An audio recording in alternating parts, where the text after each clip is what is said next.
speed and scale of the collapse is totally unprecedented and unpredicted.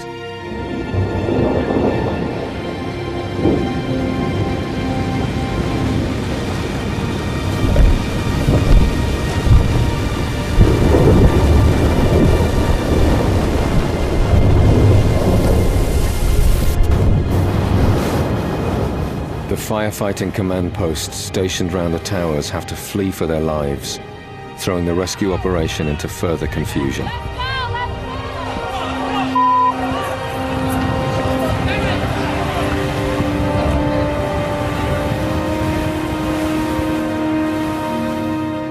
Not a single person inside the South Tower survives. Most of the stories from that tower will never be known.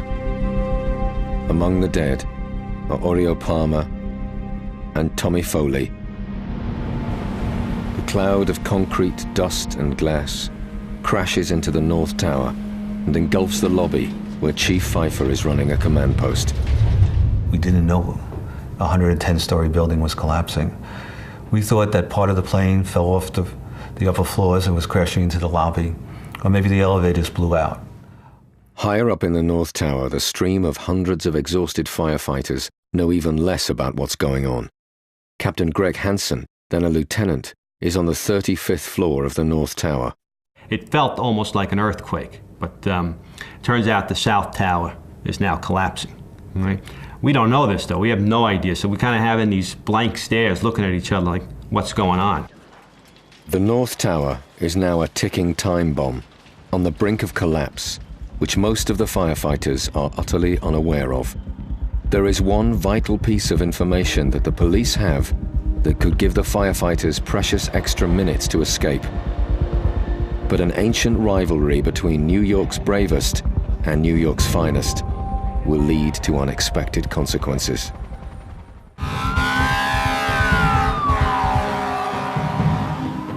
In New York, the firefighters have a long tradition of friendly but sometimes bitter rivalry with the police, dating back to when lawless young men had first formed gangs to fight fires over 150 years ago.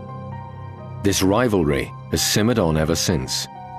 Before 9/11, there were several instances where the elite units of the fire department, who respond to car accidents and other kinds of emergencies, showed up at the scene of an emergency, and the police department's elite units also showed up, and there were several instances of brawls. You'd be on one side, the cops would be on the other side, and it was just this, like you could hear the verbal jabs going back and forth. I think it's a combination of ego and pride. In 1993, the World Trade Center had been rocked by a terrorist bomb. People had been airlifted off the roof by police helicopters. Some fire chiefs had thought that reckless and pointless, a police publicity stunt. As a result, the doors to the roof had been locked ever since. On 9/11, the smoke was probably far too thick to land a helicopter on the roof. But this rivalry would have other, far more terrible consequences. A police helicopter has a bird's-eye view of the collapse of the South Tower, but many of the firefighters in the remaining tower have no idea what has just happened. What other agency knew, what many people watching TV knew, was that a whole building collapsed to the ground. But we were never given that information. Worse still, the circling police helicopter then calls into question the condition of the North Tower and radios this warning to the police. The firefighters have separate command posts and use a different radio system, so don't hear this. This lack of communication means that many firefighters have no idea how urgent the situation now is. But surrounded by choking dust and debris, Chief Pfeiffer knows he has to take action. So I got on the radio and said, "Command to all units in Tower 1, evacuate the building." And the firefighters started to come down. The only thing is we made a unhurried retreat. I heard, "Mayday, Mayday, get out of the building, get out of the building."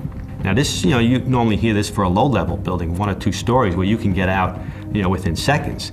We're on the 35th floor of a high-rise building. To make matters even worse, the radios that the firefighters are using don't work properly in skyscrapers. So some hear the mayday, but many others don't. I guess with the information of having the mayday, I had this heightened sense of urgency that, we can't be stopping for anything. So we have to get out of this building as quickly as possible. As Greg Hansen leads his engine company down, he finds an exhausted man who can no longer walk. Despite their hurry to get out, the team stop to help him. This is, grab his legs. This is, we got his arms. This is, let's just drag him down the staircase. And, we gave him a bumpy ride down that staircase. Louis Caccioli is on the 23rd floor. All of a sudden I found a bunch of people. I don't know where they came from. They were yelling, screaming, okay? Commotion, panic. So I grabbed them, I said, let's go, buddy, we're going out. Everybody, I led the way, we were going down the stairs. We get down to the bottom of the stairs of the North Tower. I go to open the door, okay? The door won't open. I start pulling on the door, and people are panicking behind me. There was a couple of tough-looking guys. One guy was holding their hand, and a little bit at a time, we wedged the door, but like this. Now I see out in the lobby, there's light. We have hope here because there's light. Louis ushers the group of civilians out of the tower. Having made it down more than 80 stories, Marvin is now lost and confused in the smoke, just 4 floors from safety. I saw a fireman through the smoke, and I remember seeing the silhouette of the fireman.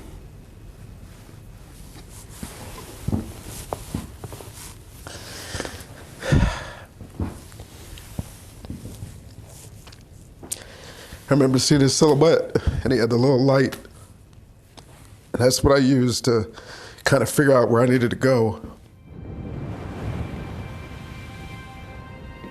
I'm not an overly religious guy, but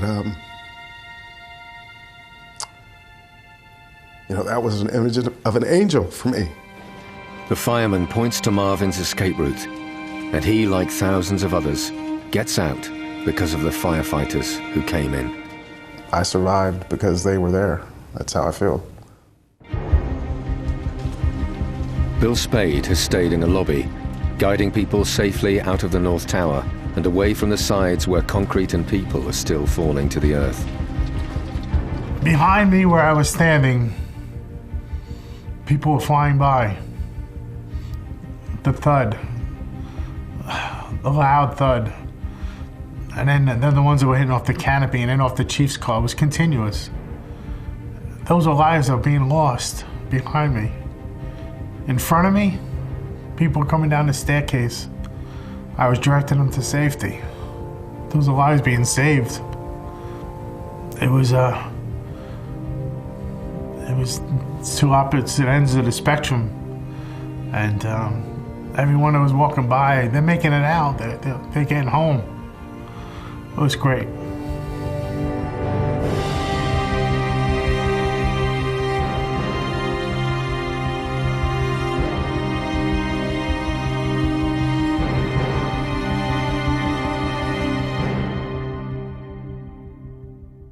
When I got outside on the West Side Highway, it was like a dust bowl.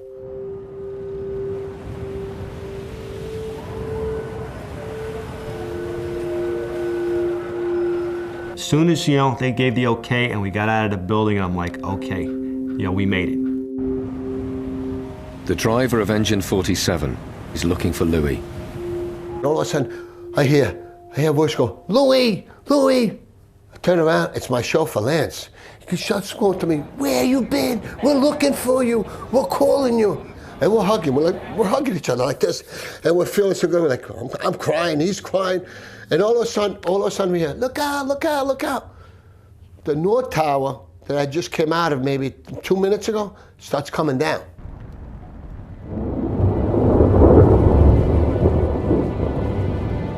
I look back there and I see the antenna coming down and I said, oh my God.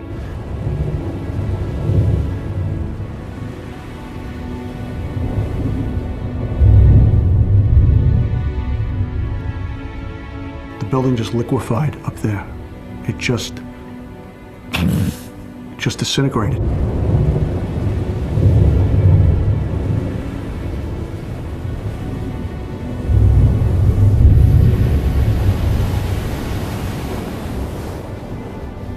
Within a second, it just went black.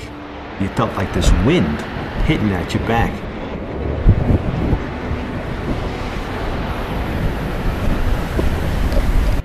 And then you just felt, you know, this pounding of rocks. That's what it felt like. It felt like somebody, you know, just was like a machine gun of rocks being thrown at you.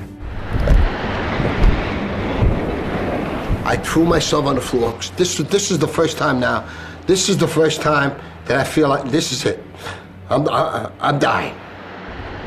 The air is full of choking concrete dust and ground glass, making it almost impossible to breathe. I see my wife passing in front of me, my kids passing in front of me. I said, I can't believe this. I made it out of this tower, and I'm gonna die in the street here. The next thing I know, I put my hand on, it was a mask, and I said, oh, please, God. I opened up the mask, and I hear that, yeah, shh. Threw the mask on like this. I never even put it on. I just threw it to my face like this, and I was dragging it and dragging it. The next thing I knew, I had paramedic working on me. Bill manages to crawl out of the rubble through the thick cloud of dust and debris and is taken to a nearby hospital. And my brother-in-law calls me. He tells me all the guys are missing. I said, what do you mean all the guys? And he said, all the guys from 5. I started naming every guy I had breakfast with. He said, Bill, all the guys. There was 12 of us that responded. I was the only one to make it back.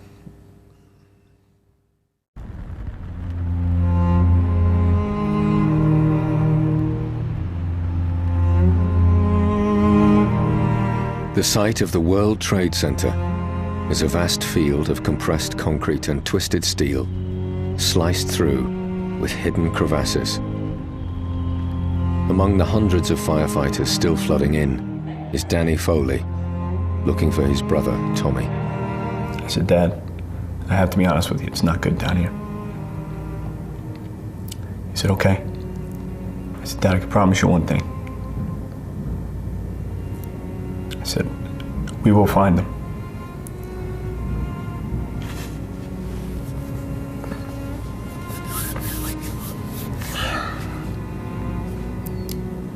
So we will find them. I'm not coming home until we do.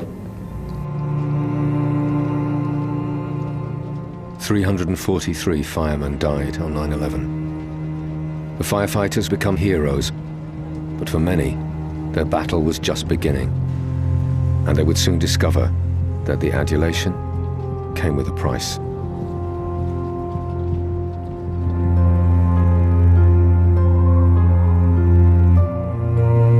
After the Twin Towers fell, the hunt for survivors went into overdrive. Underground fires burnt, hot enough to melt the shoes of the rescue workers scrabbling over the surface. This was all that remained of two of the world's tallest buildings. Danny Foley began the search for his brother Tommy. The first 36 hours I never left, and I just remember saying to myself, well, if there is a small little void that he can fit in, he'll be in that spot. If there's somebody that can survive this, it'll be Tommy. By the night of the 12th of September, 18 survivors were found. They would be the last. So 10 days later, September 21st, Friday evening, we found Tommy's body. And brought him home.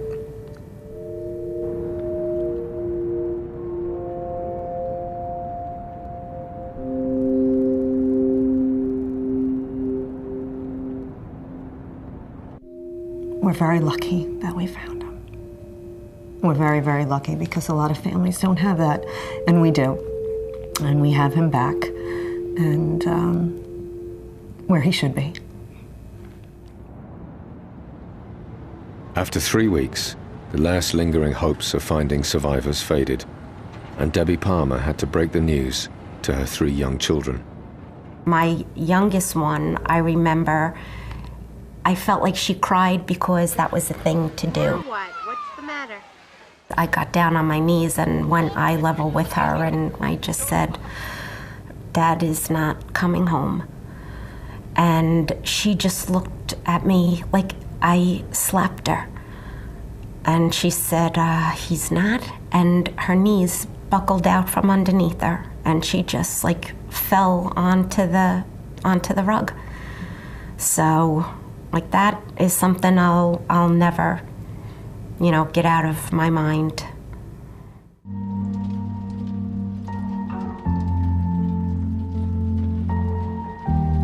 As the weeks turned into months, John Vigiano maintained his constant vigil alongside a group of fathers who had all lost sons in the Twin Towers, what became known as the Band of Dads. He had to wait before his son, police detective Joe Vigiano, was found. And they said, "Do you want to see him?" I said, "No." Nope.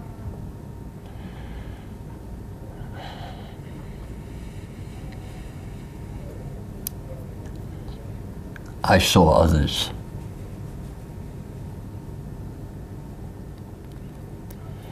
I didn't want to see my son. Not that way.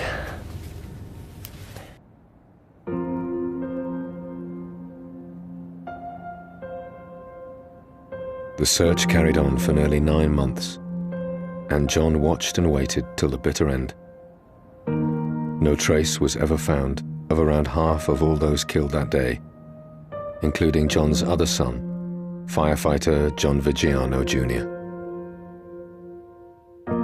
The images of the dignified funerals and the firefighters working every day on Ground Zero were seized on by a public and a press desperate for some kind of hope. The firefighters were hailed as the heroes of 9/11. They courageously charged into the towers to rescue people, and 343 had made the ultimate sacrifice. After 9/11, firefighters and police officers, we were like, God. Everybody looked up to us, like, we were the best. I don't like to be called a hero, okay? I did my job, and I did my job the best I could. Many of the men who had been labeled heroes were struggling to hold their lives together after the trauma of 9/11 and then working on Ground Zero. Each had to face their own demons. I was out of control. Out of control, and I saw it after, because I wasn't sleeping. I had rage, okay? I had road rage. I got involved with the confrontation. I was just a bitter guy. It wasn't Louis no more. Certain images and things that just keep playing back in your mind, such as watching people jump, watching that gentleman in his brown suit, and what was left of him after he landed. The dreams, the flashbacks, the collapse, waking up in cold sweats. As the years passed, 9/11 would also have a profound impact on the culture of the firefighters. Before 9/11, if you would have asked me, you got to go for counseling, I would have told you, you got a better chance of hitting lotto, okay? Because it's our job is like, you don't show. But you know what? After 9/11, I'm a big supporter of counseling. I feel like it saved my life. The brotherhood, that bond that defines what it is to be a fireman, amplified their suffering and sense of loss on 9/11. But for many, the horror and loss inflicted that day also sealed the bond and made it stronger than ever. We call where we work a firehouse. It's a home. It's a place where you eat and live together and work. In the days after 9/11, we came back to the firehouse, and we had to mourn the people we lost that day. But it was the firehouse that was the family that was starting to heal each other. And it flows over to everything that we do besides work. It flows over to what we do together as families, with our wives and children. All of our wives know each other, our children know each other and play together at parties. Pain, yeah. Good days, bad days. But you have a life to live. We have friends. I have 5 grandchildren. They come to my house. Do they want to see an old man sitting in a dark room crying? No.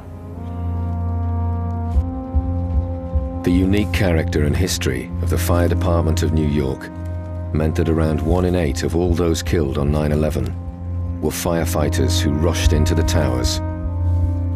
But their actions also saved countless lives. The terrorists wanted to kill as many as they can. They did.